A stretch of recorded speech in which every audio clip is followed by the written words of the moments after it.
Bismillahirrahmanirrahim. Assalamualaikum warahmatullahi wabarakatuh. Perkenalkan, saya Taude Iksan Duardan, SSI MSc. Saya adalah salah satu dosen di jurusan Teknik Geofisika, Fakultas Matematika dan Ilmu Pengetahuan Alam, Universitas Haluoleo.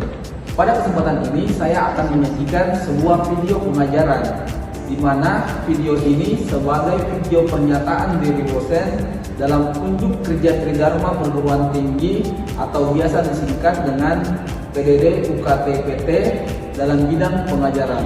Video pengajaran ini sebagai salah satu syarat untuk mengikuti sertifikasi dosen di tahun 2025, di mana dalam video ini saya akan membawakan mata kuliah seismik refraksi. Mata kuliah ini sudah saya bawakan selama 6 tahun sebagai dosen pendamping dari dosen utama, yaitu Bapak Dr. Engineering Jamil Safani. Mata kuliah seismik refraksi ini adalah mata kuliah wajib di program studi Teknik Geofisika UHO dengan bobot 3 SKS yang diprogramkan mulai pada semester 4. Mata kuliah ini terdiri dari 16 pertemuan. 2 pertemuan terdiri dari UTS dan UAS, dan 14 pertemuan lainnya merupakan proses perkuliahan, di mana dalam proses perkuliahannya kita menggunakan metode hybrid, yaitu secara offline di kelas dan secara daring dengan menggunakan berbagai platform digital seperti Google Meet dan pada UHO untuk pengumpulan tugas-tugas dari mahasiswa.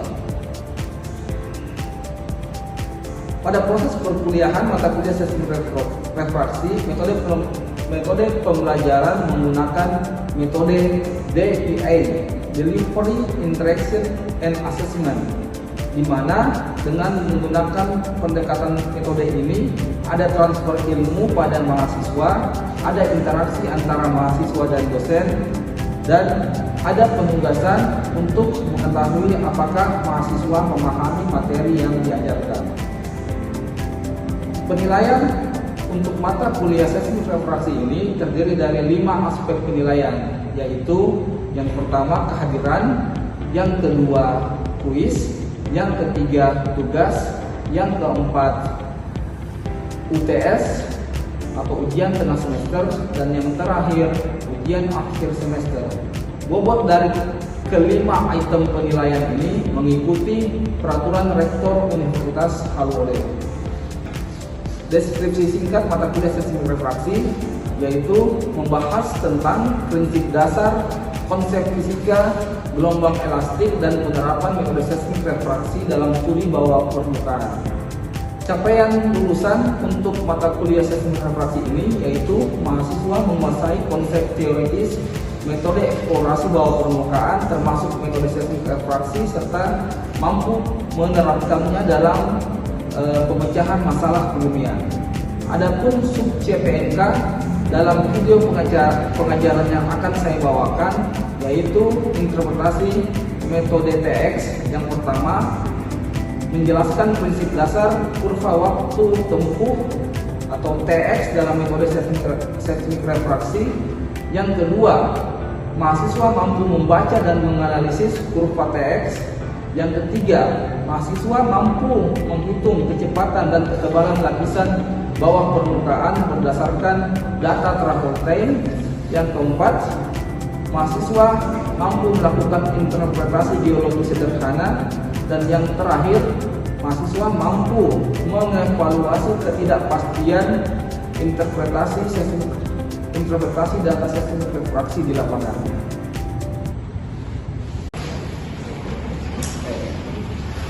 Assalamualaikum warahmatullahi wabarakatuh. Waalaikumsalam warahmatullahi wabarakatuh. Ya, alhamdulillah kita bertemu kembali hari ini ya untuk melanjutkan mata kuliah seismik refraksi, di mana hari ini kita akan membahas tentang interpretasi data dasar seismik refraksi menggunakan metode time versus jarak atau time versus distance ya. Oke. Seperti yang sudah kita bahas sebelumnya bahwa seismik refraksi itu merupakan Metode pengukuran bentuk lapisan bawah permukaan. Bentuk bawah permukaan itu bisa kita ketahui berdasarkan cepat lambat gelombang seksi setiap lapisan. Jadi sebelumnya kita sudah tahu bahwa teknik refraksi itu adalah salah satu metode pengukuran yang digunakan untuk mengetahui bentuk lapisan bawah permukaan. Bentuk lapisan bawah permukaan itu diketahui berdasarkan perbedaan cepat lambat gelombang tiap permukaan. Kemudian data yang direkam di lapangan diolah dengan menggunakan berbagai metode. Nah, di sini di sensor refraksi ada berbagai analisis. Dan misalnya metode time versus jarak, bisa menggunakan waktu benda, bisa menggunakan metode hadiwara, masuda, tomografi, atau bergantung pada hasil yang ingin kita capai. Tentunya berdasarkan informasi yang ada, ya, informasi geologi ataupun informasi morfologi yang ada di daerah yang ingin kita ketahui. Oke. Jadi proses pengambilan dalam metode refraksi itu dilakukan dengan cara mengolah data dari posisi sumber, kemudian sumber tadi itu menghasilkan getaran yang akan direkam oleh tiap penerima. Ya. Berikut gambaran A ini adalah geometri perjalanan gelombang bias. Jadi gelombang dari A ke F itu, kalau kita membuat sumber di A, maka dia akan menjalar ke C. Di C dia menemui bidang batas lapisan yang berbeda dari lapisan yang atasnya ini. Nah, kemudian ketika menemui bidang batas, ya, gelombang tadi itu akan menjalar melalui batuan yang bawah dengan kecepatan V2. Kemudian ketika tiba di B, dia diteruskan ke F melalui kecepatan V1. Nah, ini adalah geometri penjalaran gelombang bias yang nantinya akan kita ukur di lapangan. Jadi yang diukur di lapangan itu adalah sumber dari A, kemudian penerimanya dari F untuk masing-masing geopon. Kalau menggunakan lebih dari satu geopon, berarti ada FF yang lain yang terus. Nah, terus setelah itu bentuk yang kita dapatkan apa? Setelah mendapatkan data jarak versus time tadi itu, kita akan langsung memplot time versus jaraknya. Jadi sumbu X-nya adalah jarak, sumbu Y-nya adalah time. Dari plot time versus jarak nanti, kita akan memperoleh sebuah slope yang berbeda. Ya, slope satu itu nantinya akan menunjukkan lapisan yang pertama ini dengan kecepatan V1. Sedangkan slope yang kedua itu akan menunjukkan lapisan yang kedua yang bagian bawah ini dengan kecepatan V2. Kira-kira gambaran awal seperti itu, ya. Ada yang mau ditanyakan? Silakan. Ada yang mau tanya? Silakan, dari Anissa.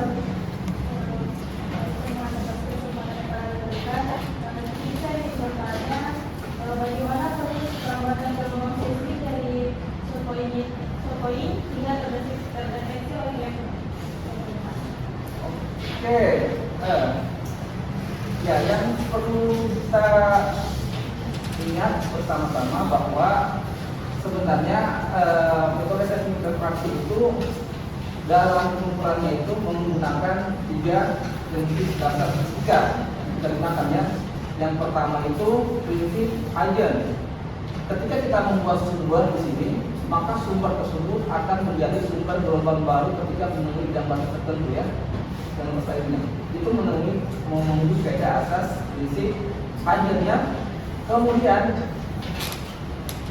sumber tadi itu akan menjalar di segala arah. Karena kita ada penerima di F, maka dari sumber ke penerima itu akan melalui lintasan masing-masing. Tapi dalam ukuran refraksi itu kita akan mengambil lintasan tercepat dari sumber ke penerima. Itu memenuhi kaidah asas Fermat, ya, yang sudah kalian pelajari di fisika 2. Kemudian prinsip fisika yang ketiga yaitu hukum Snellius. Hukum Snellius menyatakan kalau di fisika 2 Anda berbicara tentang sinar ketika melewati medium dengan bidang intensitas yang berbeda maka akan dipanaskan atau diteruskan. Begitu juga kalau kasusnya di bumi. Kalau kasusnya di bumi, ya lapisan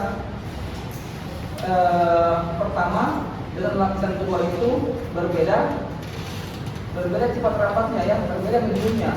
Yang lapisan 2 itu memiliki kecepatan yang lebih besar daripada kecepatan yang pertama.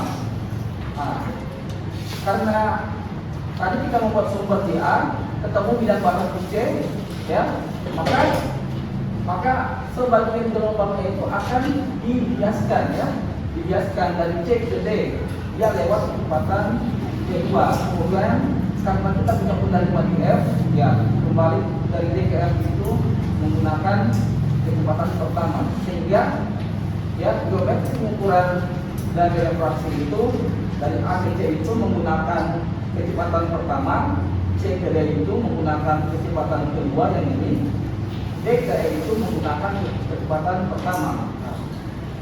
Dari sini, dari cuma mengukur jarak versus waktu tiba dari A ke F, kita nanti bisa menentukan kedalaman, bisa menentukan P1 dan P2, kecepatan lapisan pertama dan lapisan kedua, kemudian bisa menentukan sudut kritis yang dibentuk antara sumber ke bidang bias yang berbedanya. Oke? Kira-kira begitu bisa masuk pemahamannya? Oke.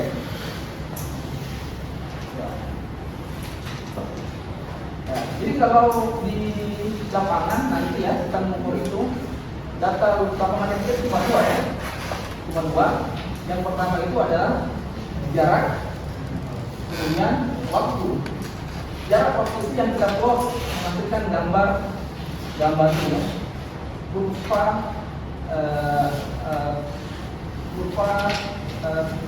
jarak versus time yang bisa menggambarkan atau menunjukkan kedalaman dan kecepatan masing-masing lapisan. Oke, kita lanjut kembali. Ini untuk mengingat-ingat pelajaran yang sebelumnya. Jadi dalam pengukuran refraksi itu kita ada asumsi yang kita gunakan sehingga refraksi gelombang yang pertama mencapai diopon itu bisa berupa gelombang langsung, bisa berupa gelombang refleksi ataupun refraksi, ya. Kemudian terdapat 3 jenis first break itu, ada minimum fase, ada zero fase dan maksimum fase. Ya, kita lihat perbedaan dari 3 first break berikut. Yang pertama, minimum fase itu adalah bentuk datar gelombang yang memancarkan sumber yang memiliki puncak maksimum di depan. Berarti sumber maksimumnya itu terbanyak di depan, ya. Berarti posisinya di bagian ini, ya. Nah, itu kalau bentuknya minimum fase. Kemudian ada bentuk lain, ada bentuk maksimum fase. Maksimum fase itu, ya, energi terbesarnya itu yang dipancarkan memiliki puncak maksimum, zero fase tadi memiliki puncak maksimum di tengah sini dia, sehingga ini adalah first break atau waktu tiba gelombangnya. Nah, kalau tadi kan maksimum fase kan di depan, ya. Nah, kemudian first break yang ketiga namanya maksimum fase. Maksimum fase itu bentuk besar gelombang yang sumbernya memiliki puncak maksimum di belakang. Di belakang dia, kalau tadi di depan, yang satu di tengah, dan ini dia di belakang. Berarti posisinya di awal sini, ya. Jadi pengetahuan tentang menentukan posisi itu cuma berdasarkan 3 tadi, minimum fase, zero fase atau maksimum fase. Kalau minimum fase energi di depan, zero fase energinya di tengah, kalau maksimum fase energinya di belakang. Oke, kita lanjut penggunaan perumusan dasar metode TX. Jadi metode TX itu adalah metode yang paling sederhana dalam pengolahan data refraksi. Ya, hasilnya masih relatif kasar, kedalaman lapisan hanya diperoleh pada titik-titik tertentu saja. Kemudian metode ini terdiri dari dua, metode intercept time dan metode jarak kritis. Untuk hari ini kita akan membahas dulu metode intercept time. Oke. Jadi metode ini digunakan untuk lintasan rambat yang memiliki gelombang bias pada lapisan datar. Nah, ini tadi gambaran ukurannya, cara pengukurannya. Kita mau membuat sumber gelombang di bagian A ini, kemudian penerimanya di titik-titik ini ya, titik-titik diomon D atau di penggambaran geometri ini ya. Kedalamannya Z. Jadi dari A, B, C, D ini ya, kita akan memperoleh data di tiap titik D ini ya, berdasarkan sumbernya, berdasarkan sumber dari A. Ini juga memenuhi tiga hukum fisika tadi ya, hukum Paget, asas Fermat, dan hukum Taylor. Ya. Bahkan jadi mendapatkan kecepatan yang pertama itu cukup dengan mendapatkan slope ini, kemiringan ini setara dengan nilai 1/P1. Berarti P1 itu kita dapatkan dengan mendapatkan 1/, slope dari gambar yang warna hijau ini. Sedangkan P2 adalah bisa didapatkan dengan kalau pakai rumus matematik sederhananya itu P2 itu adalah 1/, slope dari ya yang warna merah ini kan. Di antara merah dan hijau ini ada titik.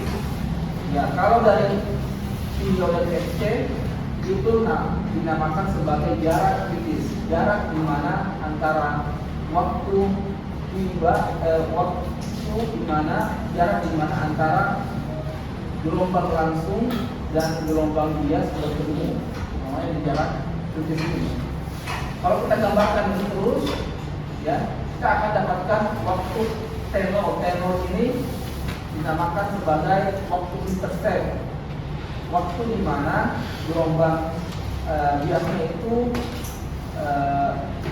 harusnya ada pada titik tenornya. Tenornya kalau gelombang bias itu bukan di sini, tapi di atas ini dia.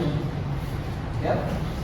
Oke, bagaimana cara mendapatkan kedalaman itu? Berarti kita harus melihat perhitungan secara geometrinya.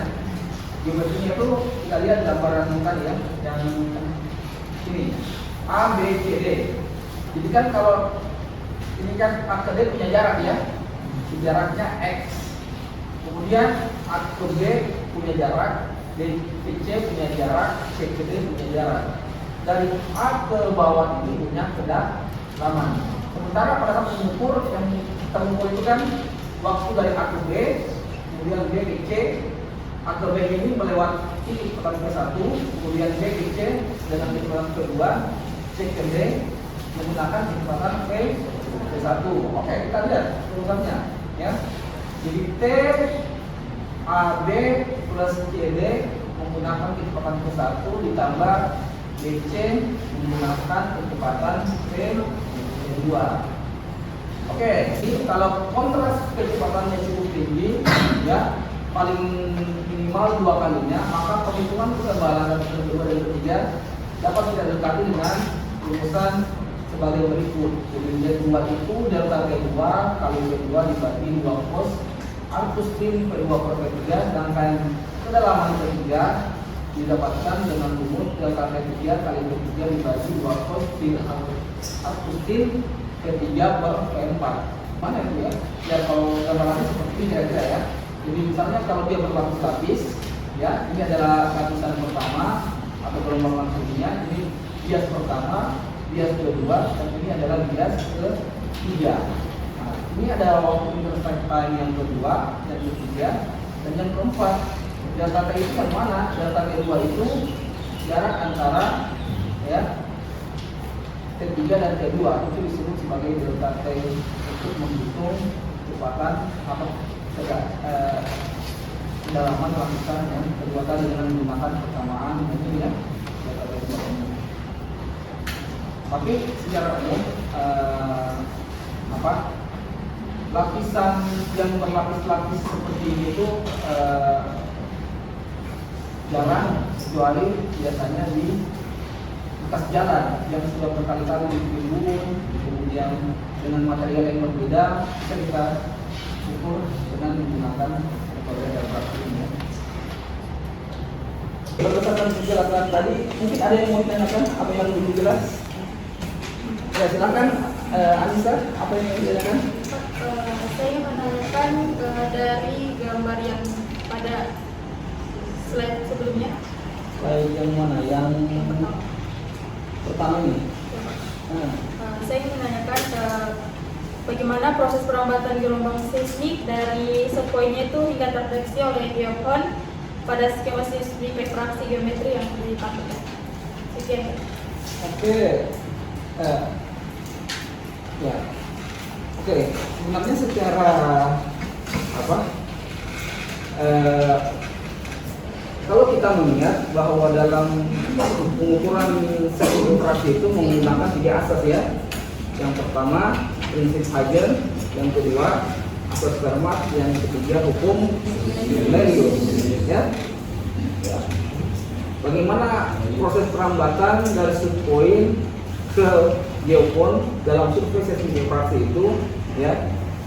Jadi awalnya itu kita membuat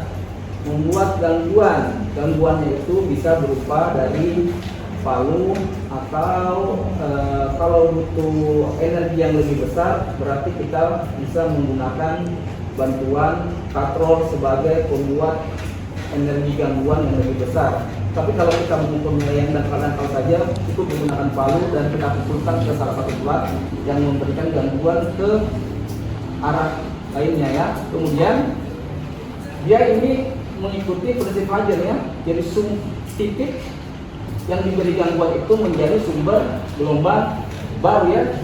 Kemudian gelombang itu menjalar ke segala arah, terdeteksi oleh sebuah geofon. Geofon itu akan mendeteksi ya waktu tercepat rambat gelombang dari sumbernya ke penerima. Berarti itu memenuhi kaidah asas Fermat ya. Yang ketiga, hukum Snellius. Hukum Snellius menyatakan bahwa ketika ada gangguan menemui sebuah bidang batas yang berbeda kalau dalam hal ini refraksi itu berbeda cepat rambat gelombang antara lapisan pertama dengan lapisan keduanya ya. Ya kalau ada lapisan pertama dan kedua yang berbeda kecepatannya atau berbeda mediumnya, kemungkinannya ada 2, dipantulkan atau dibiaskan. Ya kalau dipantulkan terpantulkan dengan sudut yang sama ketika sudut datangnya. Kalau dibiaskan ya ketemu bidang batas, maka di proses bidang batas ini dia akan menjalar dulu melalui bidang batas yang kedua, kemudian diterima ke geofon sebagai alat penerima. Nah, kemudian pekerjaan selanjutnya yang kita lakukan yaitu memplotting hasil pengukuran posisi dari sumber ke penerima ya, dengan hasil waktu yang terukur pada saat pengukuran. Pengukurannya berupa grafik time versus distance atau jarak. Nah, hasil pengukuran ini nanti akan menggambarkan keberadaan 2 slope yang berbeda antara lapisan pertama dan lapisan pembiasnya. Oke.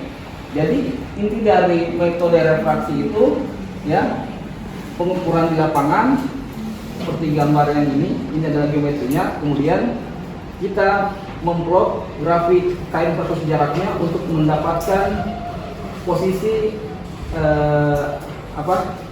posisi yang bisa menentukan slope kemiringan yang nantinya bisa menunjukkan kedalaman dan kecepatan tiap lapisan.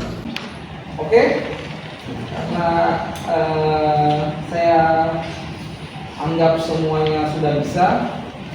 Nah, sebagai rujukan bahwa Anda sudah paham, ada tugas yang harus Anda kerjakan di rumah, ya. Soalnya itu, ya, misalnya dalam pengukuran jarak antar geopon 2 meter, jarak dari sumber ke geopon pertama 2 meter, panjangnya maksudnya 24 meter, berarti ada berapa titik? 12 titik pengukuran, ya. Ya. Dengan waktu tiba masing-masing berikut. Ya. Yang harus Anda kerjakan yang pertama, membuat kurva TX dengan menggunakan milimeter block. Yang kedua, tentukan intercept, time, kecepatan, dan ketebalan tiap-tiap lapisan. Yang ketiga, gambarlah penambang lapisan bawah permukaan berdasarkan ketebalan yang didapat. Akhirnya ini bisa dikerjakan kalau Anda sudah memahami materi yang tadi. Oke? Merupakan pendapat Anda. Jadi sebenarnya praktik itu adalah salah satu G3, ya. Ukurannya itu berdasarkan kecepatan tiap lapisan, ya. Itu yang pertama, ya, kita simpulkan dan tidak boleh berubah. Yang kedua, bahwa dalam pengukuran refraksi itu Anda pastikan bahwa lapisan pertama itu lebih lambat kecepatannya dibanding dengan lapisan yang kedua. Berarti lapisan kedua itu yang lebih kedua. Kemudian, ya, dalam refraksi itu ada sumber yang kita buat, ada penerima. Sumber ke penerima ada geometri perjalanannya, ya.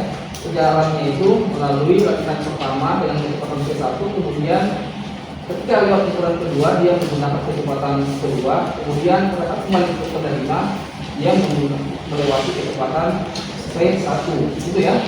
Nah, dari data itu setelah kita melakukan proses pengukuran di lapangan, berarti di lapangan itu yang didapatkan adalah data jarak sama waktu, ya. Waktu kita plot menghasilkan kurva TX. Dari kurva TX, kemiringan lapisan pertama itu bisa didapatkan dari slope yang pertama, ya. Kemudian kecepatan lapisan kedua bisa didapatkan dari slope yang kedua, ya. Nah, kemudian dari utak-atik tadi geometrinya kita bisa menentukan kedalamannya, kedalaman dari lapisan atas ke lapisan pembiasnya, dan juga bisa menentukan jarak berikutnya. Saya kira itu kesimpulan kuliah kita hari ini. Mudah-mudahan tugasnya bisa dikerjakan dengan baik. Kita kumpulkan minggu depan, dikerjakan sebaik-baiknya. Nanti kalau ada yang masih kesulitan dalam mengerjakan, bisa dikontak ke saya masalahnya di mana, ya. Oke, kita akhiri kuliah hari ini, ya. Mudah-mudahan semua dapat ilmu tambahan dari kuliah ini. Kita akhiri dengan ucapan wabillahi taufiq wal hidayah. Wassalamualaikum warahmatullahi wabarakatuh. Waalaikumsalam.